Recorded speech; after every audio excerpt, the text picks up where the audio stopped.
The moment he walked into the room with that confident smile and said, "We are no longer spending money on unnecessary foreign trips," I felt something inside the system shift. Please subscribe and share my channel. Thank you. It was not loud, and it was not visible. But after 20 years inside corporate compliance, I had learned that the most dangerous changes are the quiet ones. I did not react. I did not challenge him.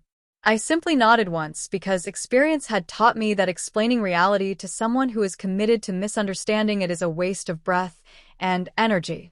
I had been part of this company since its earliest expansion into Europe back when the idea of international compliance was still a risky experiment. I was the one building the structure that held everything together. I knew the regulators. I knew the timelines. And I knew the consequences of small mistakes that most people never even noticed until it was too late. The annual Berlin visit was never a luxury or a benefit. It was survival. It was the difference between smooth operations and complete shutdown. Then everything changed when a new director arrived. His name was Ryan Caldwell, a man fresh out of business school with polished confidence and a belief that efficiency could be achieved through presentations and slogans. He entered meetings like he was performing a role, speaking about optimization and cost reduction as if real systems were simple objects that could be redesigned without consequence. When he publicly referred to the Berlin compliance trip as an unnecessary expense, I understood immediately that he had never been responsible for anything that could fail on a large scale. I did not argue with him. Instead, I returned to my desk, opened the internal system, and canceled my travel booking. There was no emotional reaction, no frustration visible on the surface. I simply followed instructions. After that, I forwarded every single document related to the European license renewal to his assistant, a young employee named Emily Carter, who had just joined the company and still believed corporate compliance was mostly administrative paperwork. I included Ryan in the communication and requested confirmation that everything had been received and understood no response. The silence that followed told me more than any message could have. It was not ignorance. It was dismissal. That was the exact moment I understood that the system was no longer being guided by experience, but by confidence without foundation. After that, Ryan filled the company with meetings. He introduced new frameworks, new language, and new ideas that sounded impressive, but had no grounding in regulatory reality. Every discussion became about cutting costs and reducing what he called legacy processes.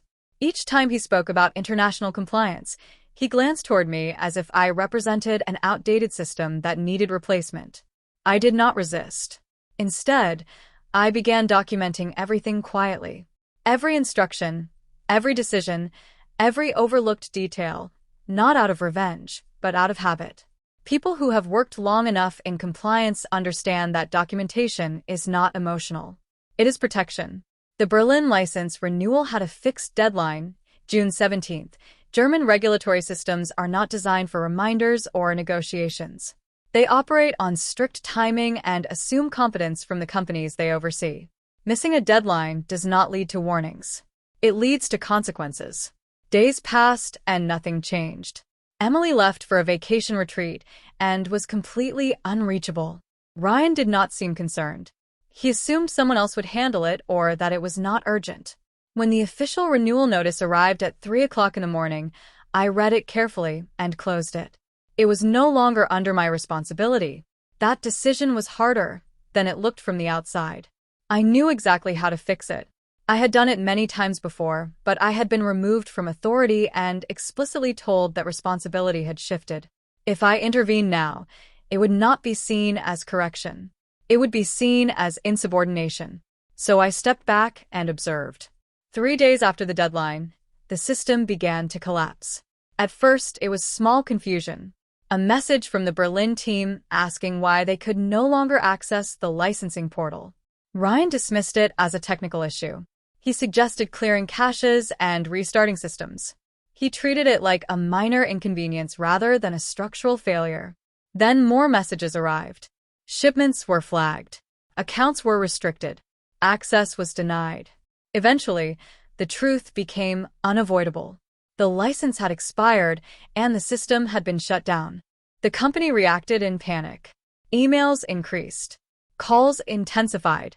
People searched for technical explanations because they were not ready to accept a legal one. Ryan insisted it was an internal error. He continued pushing the idea that the system could be fixed with troubleshooting rather than compliance restoration. Meanwhile, I watched quietly from my desk. I did not intervene. I did not correct anyone. I simply observed the natural progression of a decision that had been made without understanding its consequences. Eventually, someone asked for my input. Not as authority, but as leftover memory. I did not reply in conversation. Instead, I forwarded the original message where responsibility had been reassigned away from me. That was the only response needed. After that moment, everything accelerated. Customs began holding shipments. Clients lost access to services. Financial losses started accumulating at a rate that could no longer be ignored. The situation moved from internal confusion to external crisis. Still, Ryan continued to believe it could be controlled. By the time the official regulatory penalty arrived, the situation had already reached critical levels. The fine was massive and non-negotiable. It accumulated daily and applied retroactively. The numbers alone changed the atmosphere in the entire building. An emergency meeting was called. I attended without expectation. The document was placed on the table and the reality of the situation became impossible to avoid. The company had lost its operational license in Europe due to missed renewal. The cost was already in the millions and increasing daily.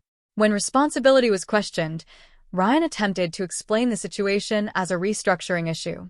He spoke about delegation and modernization, but none of those words matched the reality unfolding in front of everyone. When asked who authorized the delegation, he confirmed that he had. That was the moment everything collapsed for him. I opened my laptop and placed it in front of the table. On the screen was a complete timeline of every decision, every email, every missed action. It was organized, precise, and undeniable. I did not speak. There was no need. The documentation itself carried the weight of truth. The room fell silent. After reviewing everything, leadership made the decision immediately. Ryan was removed from his position. There was no argument, no negotiation, only recognition that a structural failure had occurred due to misplaced responsibility. After the meeting, I was called into a private discussion with senior leadership. They offered restoration of authority, promotion, and compensation. Everything that had previously been taken away was placed back on the table as if it had never been questioned. I listened carefully, but my decision had already formed. I placed my resignation on the desk. There was no anger in the room, only understanding. Everyone involved knew that what had happened was not personal failure, but systemic misalignment. Still, the outcome was final. A few days later, I boarded a flight to Europe, not for work, but for distance. I walked through Berlin without schedules or obligations. The city felt familiar, but distant, like a place I once belonged to, but no longer carried responsibility for. Behind me, the company continued to manage the consequences. Financial losses, legal penalties, operational disruptions. Systems that had once functioned smoothly were now struggling under decisions made without awareness of their foundations. For the first time in years, I was not responsible for fixing anything. I sat in a quiet cafe overlooking the streets and realized something simple but powerful. Stability is not built by those who speak the loudest or move the fastest. It is built by those who understand what happens when things are ignored. And sometimes the most powerful decision is not to stop a collapse, but to let the system reveal exactly what it has become when you are no longer holding it.